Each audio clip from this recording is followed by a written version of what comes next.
how do we be present with this? All right, we're focusing on the feedback, not the outcome. This is the hardest part. So, what is the feedback loop of shooting? Seeing your sights enter the target, lift and return, and then how your grip feels on the gun. So how many of you fix your grip after you shoot? You fire a shot, you milk the cow, you fire a shot. A lot of dairy farmers in shooting, I've noticed, do that, right? So what happens is we're focusing on the outcome. I didn't like the way it looked on the target, so I didn't fix it before. What you really should do is, how do you know if you got a good grip on the gun? So I've never held this microphone, and I'm doing an okay job so far. I haven't dropped it. How do I know how much pressure to put in it? Try medium, just enough. If I do too little, you'll all yell at me. Yeah. If I do too much, it'll sound bad.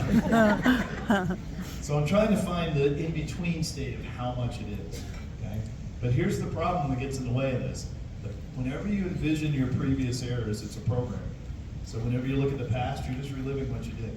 And what are you likely to do again? Repeat it. That's why it's so hard. How do you break a bad habit? Put a good habit in its place. The hard quit never works. So if you say to yourself, I won't do that again, you most likely will do it absolutely again. All right? Next part of this is the future. You're visualizing possible ways to fail. You feel the pressure and you think, oh God, what happens if I miss it? You'll learn. You'll just learn. So don't let the future and the past affect you. Be present for what you see, what you feel, and shoot the gun. If you do this all weekend, I'll be the most popular man among all instructors. They'll never know because you'll be the one doing the thing, right? Because you're just going to be present for each shot. Now, how long can you concentrate for it? I'm going to tell you, you're amazing. The concentration level in here, everywhere I look, eyes are on me. You know, nobody's signaling me with bad remarks or shaking their head at me. You're really paying attention. But you can only do it for about 5 or 15 seconds at a time. And then you have to reset it. You have to reset it. You know, here's the words I heard as a child. Pay attention. That never worked for me. Pay attention to what? You know, my mind's off. It's in the other way. So pay attention to shooting is what do I see and what do I feel? Not what can I say to myself. Because most of you have well, Harriet is one of our main Yeah, she's not here. Yeah, not. She'll be here later. Has a little saying, so forgive the language. It's a big course, but Harriet did, not me. All right. She calls it the itty bitty shitty committee that lives in her head. You guys got one of those? It's horrible, isn't it? And who is it? It's the voices of your worst teacher, your worst parent, or the most damaging thing you can say to yourself. And in order to get rid of that, you can't get rid of them, but you can stop paying attention. Pay attention to what you're seeing and feeling while you're shooting, because it gives you something to do, and that's how you change your habits. They used to say, make a public announcement when you're going to do a big goal, but we found out that that's not a really good idea. Come on, buddy. There we go. The reason for that is when you make a public announcement, you get the reward first. Everybody goes, I know you can do it, you're great, you're awesome, and then you don't do it because you just got the reward. The better way to make a change in your life is do something for 90 days and see if you can stick with it. Amen. And then maybe tell some people who care about you. All right? But the public announcement didn't work. Sounded like great advice, but it doesn't really work because it gives the reward first. I will ask you this, and I know this is not in religious, but the terms will be. All right? Sin is always pleasurable at the beginning, but not at the end. All right? And doing the right thing is always hard at the beginning, but not at the end. I ask in your shooting, you would quit sitting for me, please. Because the word sin means what? To miss the mark. It is an accuracy term, not a biblical term. And it says to miss the mark. So when you shoot, I just want you to remember my voice in your head. You're a sinner. All right. So now we're at the immediate feedback loop. All right? Feel the grip and the trigger. How many of you could tell me what your trigger feels like? I want you to think about it. Is it flat? Is there a safety tab on it? Is it rounded? How does it feel when you take it up? Mine has a bit of an empty space, and it has a false wall, then it breaks through, and in about 4 pounds of pressure, it gently breaks and it resets very quickly. That's the kind of thing I need you to know when you shoot. You need to be present for that. But some of you fix this by doing what? Buying a new gun. And why do you buy the new gun? Because it makes you pay attention. See the process in this? There are 2 ways to get good at things. You either pay attention or you force attention. All right? see the sights or the dot? The dot has changed shooting because the scores are going through the roof for dot shooters. It is just simply an easier way because we only have to look at two things, which is the dot and the target.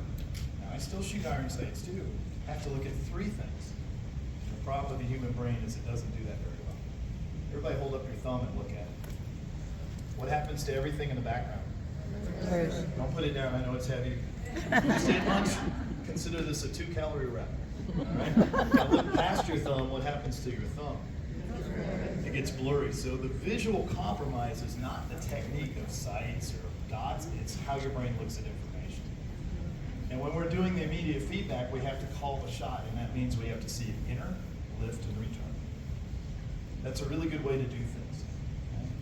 So it's very different than most people do it. They don't see the shot, and then they look at the target, and they wonder what happened, and then they make up a narrative about it. Well, the wind was coming from the left at 12 miles an hour, and her brass hit me on the head, so you know how this works. We've all offered it before. So there's three ways to do things. One is a prediction. How many of you are really good at predicting future events? Not really, right? Mm-hmm. Listen, I would like you to start looking at the experts that you love and believe in, including myself, and see if they can predict future behavior of environments. They're not very good at it. Mm-hmm. All the pundits on the news are horrible at it. All they can say is, if they happen to wild guess on something, I told you so, but mostly they can't predict it. Mm-hmm. But my boxing coach told me this: you can see into the future for about 1 second. And he's right. See it coming. Right? So if I can see the sights entering well, when should I press the trigger? As it enters the target, not as it centers. Because if you wait until it centers perfectly, it will be leaving the target as you press the trigger. How many of you shoot clays? How many of you shot out a helicopter? I'm going to tell you guys a secret. The guys are so jealous of y'all. Number one thing I hear is like, when are we going to get a guy and a gun? I was like, you guys can't get long enough, low enough. But if you shoot out of the helicopter and you shoot a clay, where do you shoot? You shoot where it's going, not where it is. And the thing that moves in your shooting is you, not the sights. If they're moving, shoot where they're going, not where they are. Gotcha, didn't I?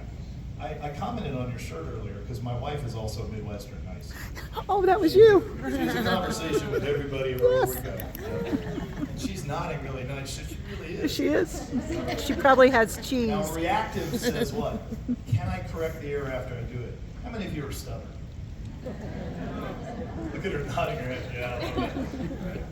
So what is stubbornness? It is doing the same thing over and over and expecting a different result. So it's really kind of crazy, isn't it? So don't be crazy. How many of you fired a shot, missed, and then fired another one in the same spot and went, oh my God. That's okay. But how many of you fired 5 shots in the same spot? Right? So when we allow ourselves the correction and we say, I can improve my behavior by doing something different instead of the same or harder, that's what's called reactive. Correct your sights before you fire them. So if they're leaving the target, take the quarter second, put them back where they need to be. Enter the target.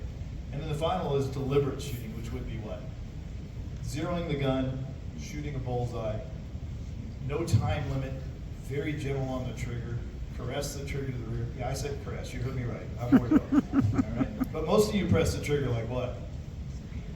It's your worst enemy. You put a lot of effort into it, right? You buy a beautiful trigger, it's 4 pounds, and how much pressure do you put into it?